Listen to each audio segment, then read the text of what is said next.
শেখ হাসিনা তার স্বামীর ইনকামে চলতো, অথবা পাকিস্তানি সরকারের ভাতাতে চলতো।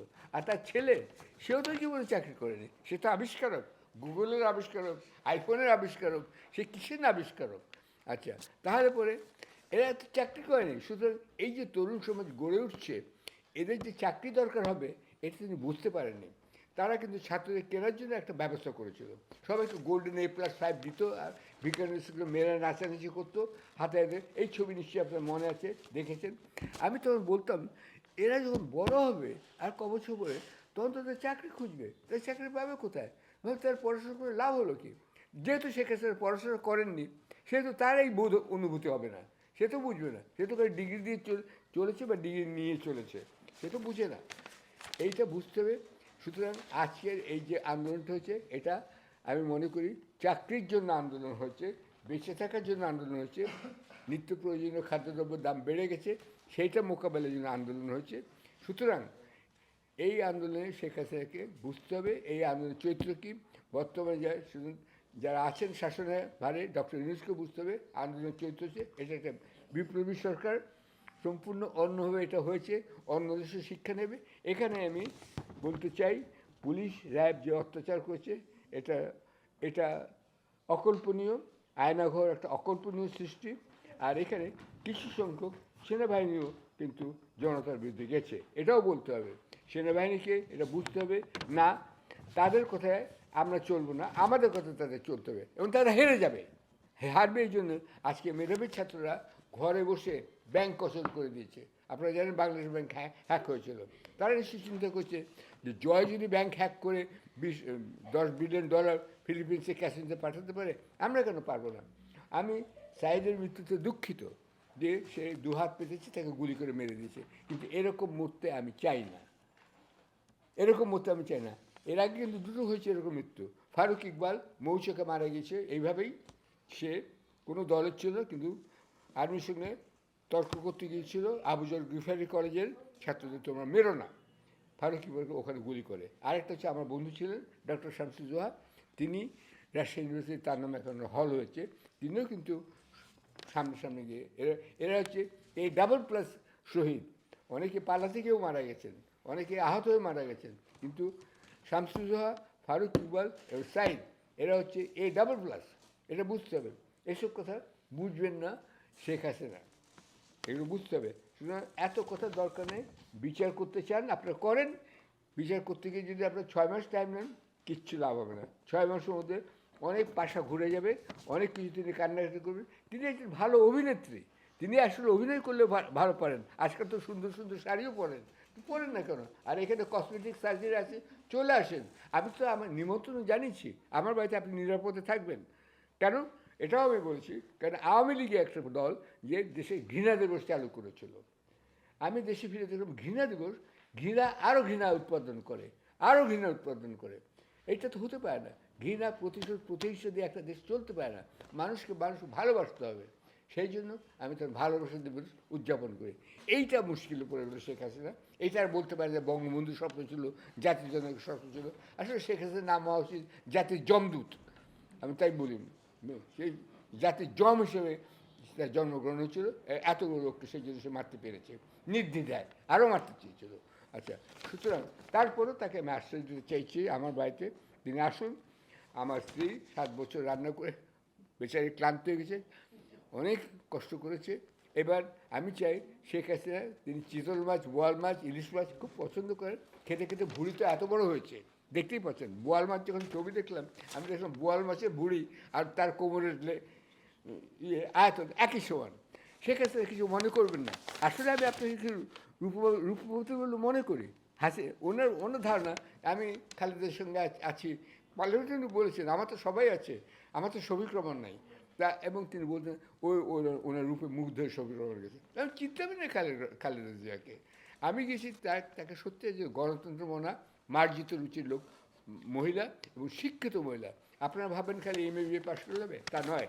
খালেদা জিয়াকে যেদিন তিনি তার বাড়ি আক্রান্ত হলো, সেদিনে আমি এভারকেয়ার হাসপাতালে আমার চেক আপ চলছিল, তিনি মেসেজ পাঠালেন যে আমি যেন তাড়াতাড়ি তার অফিসে চলে যাই।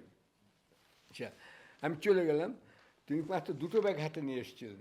একটা ব্যাগে ছিল তার ওষুধপত্র, আর একটা ব্যাগে তার চিরুনি, কসমেটিক্স এগুলো ছিল। তখন আমি বললাম, কথা কথা জিজ্ঞেস করলাম, ম্যাডাম আপনার সবচেয়ে আছে যে এই এতদিনের বাড়ি আপনি ছেড়ে এলেন, তা বুঝতে হবে, তারা তো বঙ্গভবনও থাকেনি, গণভবনও থাকেনি, তারা একটা স্বপ্নের বাড়ির স্বামী স্ত্রী, তারা দুজনে অল্প বয়সে বিয়ে করেছিলেন, খালেদা জিয়া, 2 ছেলেকে নিয়ে। তাই তিনি সবচেয়ে ভালোবাসেন কাদের, আপনি শুনলে অবাক হবেন, তার নাতনিদের, 3 নাতনিকে। তার বাড়িতে গেলে কিন্তু আপনি জিয়ার ছবি খালি একটা গ্রুপ ফটোতে আছে, মাঝখানে বসে আছে, জিয়ার ছবি দেখতে পাবেন না। আর আমরা হাসিনা রহমানের কী দেখলাম, হাজার হাজার বঙ্গবন্ধুর ছবি, তাই না? আমিও বঙ্গবন্ধু বলতে চাই না, কিন্তু এসে গেছে ওগুলো বলছি। যাই হোক, কিন্তু এই যে উনি যে ছিলেন সেইখানে বাচ্চাদের নিয়ে উনি ভালোবাসতেন। আমি ভেবেছিলাম তিনি কিছু বলবেন যে বাচ্চাদের সঙ্গে আর দেখা হবে না, ইত্যাদি ইত্যাদি। একসঙ্গে ওরা কিন্তু রাত 1টার সময় সবাই মিলে খাওয়া দাওয়া করে, সারাদিন যে যার কাজ করে, কিন্তু উনি খুব পারিবারিক লোক। শেখ বেগম জিয়া, তিনি তার পরিবার নিয়ে খাবেনই, সবার উপর নির্দেশ ছিল তোমরা যে যাই করো, খাবার টেবিলে রাতেরবেলা একসঙ্গে বসবে, এইরকম লোক তিনি। আচ্ছা, তখন তারা রাজনীতি আলোচনা হয়তো করতো। আচ্ছা, তো তিনি এইটা কী উত্তর দেবেন জানতে চাচ্ছিলাম, যে আপনার সবচেয়ে ক্ষতিটা কী হলো? বলে আমার বইগুলো সব নষ্ট হলো সব। ওনার একটা বড় লাইব্রেরি ছিল, আমি যখনই যেতাম উনি বই পড়ার মধ্যেই থাকতেন। মওদুদ আহমদকেও যে তাকে তাড়িয়ে দিল বাড়ি ভেঙে, লাইব্রেরির বইগুলো কোথায় গেল? শেখ হাসিনা, প্লিজ আপনি যেখানে থাকুন না কেন বই পড়ুন, এখনই এখানে একটা বই পড়ুন, আপনি কক থেকে শুরু করুন। আপনি কক জানেন কি? আমরা দেখতে চাই সেটা, আপনার হাতের লেখা আমি দেখতে চাই। আচ্ছা, এটা করুন, নইলে হবে না। আপনার গোষ্ঠী শুধু সব অশিক্ষিত। আমি যখন গ্রামে যেতাম বলতো ওই বাড়িতে 10টা গ্র্যাজুয়েট আছে, ওই বাড়িতে 5টা গ্র্যাজুয়েট আছে, আপনার ভিটায় কয়টা গ্র্যাজুয়েট আছে? ছিল? নাই। সুতরাং আমরা একটা অশিক্ষিত, মূর্খ এবং অশালীন, অমার্জিত বংশের পরিবারে পড়ে গেছে। এবার বংশ তুলে কার বলার আমার ইচ্ছা ছিল না, কিন্তু না বললে আপনারা বুঝবেন না কেন জাতির উপরে এই দুর্ভাগ্য নেমে এসেছিল। এবার আমার কয়েকটি কথা আছে, বাংলাদেশের এখন করণীয় কী। এবার করণীয় হচ্ছে সবচেয়ে আগে, আমি আগেই বলছি এটা একটা বিপ্লবী সরকার, অন্তর্বর্তী সরকার বলবেন না আপনারা, বিপ্লবী আইনে চলতে হবে। করণীয় হচ্ছে বিপ্লবী আইনের ল অ্যান্ড অর্ডার, আইন ও শৃঙ্খলা ফিরিয়ে আনতে হবে, মানুষকে যার মানে নিরাপত্তা দিতে হবে, 1 নম্বর। 2 নম্বর, আমি মনে করি ছাত্রদের যে সংহতি, আমি কালকেই খবর পেয়েছি যে জামাত বা হেফাজত বা এমনকি কমিউনিস্ট পার্টি, ওরাও সব ছেলেপেলেরা এক হয়ে একটা মিটিং করেছে যে আমরা এখন থেকে একসঙ্গে কাজ করব, আমাদের মধ্যে মতবিরোধ যেটা ভেতরে ভেতরে আমরা মিটিয়ে নেব, আমরা বাইরে কিন্তু সব একসঙ্গে আছি। সুতরাং যারা এই বিপ্লবকে নস্যাৎ করতে চান, সেটা সেনাবাহিনীর একাংশই হোক, পুলিশের সর্বাংশই হোক, র্যাবই হোক, অথবা আওয়ামী রাজনীতিবিদ হোক, তারা মনে রাখবেন ছাত্ররা কিন্তু সিদ্ধান্ত নিয়ে নিয়েছে তারা একসঙ্গে থাকবে এবং একসঙ্গে লড়াই করবে। এটা ছাত্র জনতার লড়াই হয়েছে, এটা কোনো রাজনৈতিক দলের লড়াই হয়নি, এটা কোনো মানে কোনো ব্যক্তিরও লড়াই হয়নি, এটা সার্বিকভাবে দেশ এটা করেছে, এটা মনে রাখতে হবে। সুতরাং আরেকটা কথা হচ্ছে যে আমি আগেই বলছি জব ক্রিয়েশন, এই অবিলম্বে কিন্তু ছাত্রছাত্রীদের জন্য চাকরি সৃষ্টি করতে হবে। আর তাছাড়া যারা চাকরি থেকে বরখাস্ত হচ্ছে বা পালিয়ে গেছে তাদেরকে ফিরিয়ে নিয়ে, তারা যদি নির্দোষ থাকে তারা চাকরি করতে হবে। কী করে করবেন? দুভাবে। এক হচ্ছে, একটু আগে সে লিটন বলেছে, আমাদের কিন্তু অনেক টাকা আছে, প্রবলেম নেই, কেন যে টাকাগুলো আওয়ামী লীগ সরিয়েছে সেই টাকাগুলো আন্তর্জাতিকভাবে আমরা বাজেয়াপ্ত করতে চাই। এই টাকা এইখান থেকে কম্পেনসেশন, যারা আহত নিহত হয়েছে তাদের পরিবারকে, এবং যাদের পরিবারের নির্দিষ্ট হয়ে গেছে, গুম হয়ে গেছে তাদের পরিবারকে, এবং ছাত্রদেরকে চাকরি দেওয়ার ব্যাপারে আমরা নিযুক্ত করতে পারি। এখন বলতে পারেন যে ওদের তো অভিজ্ঞতা নেই, অভিজ্ঞতার দরকার নেই। কিউবাতে কী হয়েছিল? কিউবাতে হয়েছিল ক্যাস্ট্রো সব ইয়াং ছেলেপেলেদেরকেই সচিব বানিয়ে দিয়েছে, সহসচিব বানিয়ে দিয়েছে, তারা বেশ ভালো চালিয়েছে।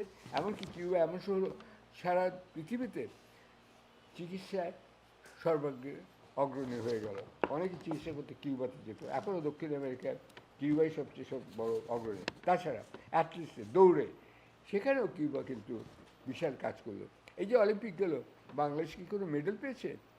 শেখ হাসিনা, আমি প্রশ্ন করছি আপনাকে, আপনার লোকগুলো কী করলো? একটা তো মেডেল পায়নি, পৃথিবীতে মধ্যে 2টা দেশই মেডেল পায়নি, তার মধ্যে একটা বাংলাদেশ। এবং সেটা তির্যকভাবে বিবিসি থেকে বলা হলো, বাংলাদেশ আরেকটা ছোটো একটা দ্বীপভাবে কিন্তু বাংলাদেশে 18 কোটি লোকের মধ্যে একটাও মেডেল পায়নি। তাহলে গেল কারা? কেনই বা গেল তারা? লজ্জা করে না? শেখ হাসিনা, আপনি দৌড়াতে গেলেন কেন?